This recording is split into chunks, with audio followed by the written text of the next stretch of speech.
We talked about this a little bit afterwards. And we were kind of comparing the Predator as a species to the Klingons in Star Trek. So let's talk about that a little bit, because I think one of the things that we said was, how do you have a society that is solely based on clans and predators who are always never the prey, and they're warriors and they kill the weak, they cull the weak, but yet you never see, like you talked about, scientist predators. You never see predators that are intellectuals. All you see is the warrior clans.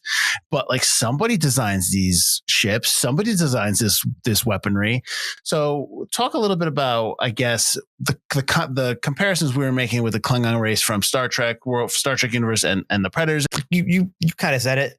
Klingons are an honor-based society that deals with just war. And they're honor-based, war-based. All they do is conquer. But it's always kind of like you don't have honor if you're not a warrior. If you don't fight, you got to get put down.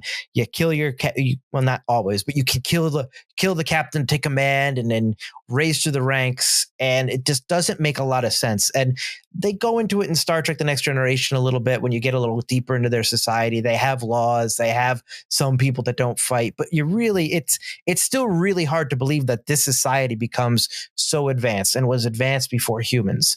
And Predator is the same thing, but I think to an upper level. They're on a dead planet. They seem to have very sparse clans, yet they have sublight drive that even humanity, and this takes place, I talked about it to you off air, this movie apparently takes place a while after Alien Resurrection, so that it didn't interfere with any of the alien stuff they had planned. And who's making it? If the runts get killed, if no one's allowed to be happy, if no one's allowed to really think for themselves other than you have to fight, you have to get heads, you have to get trophies, who's making this technology?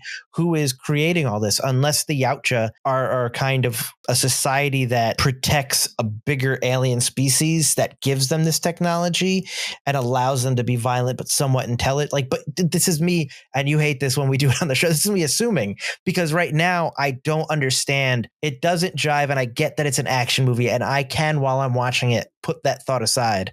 But then when we leave the movie, I think it's just like, I don't understand how they have to, and I thought the same thing after I watched the animated movie. How are they so advanced? Who's making this stuff? Where's the Professor Frink Predator going, Glaven, I made the new alien?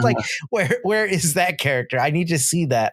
And I hope maybe in the next one they explain that a little bit more, because I think Dan Trachtenberg probably has something in his head about how the society works, more than what he just wrote down. So I would be interested to pick his brain about how he thinks predators have gotten to this point.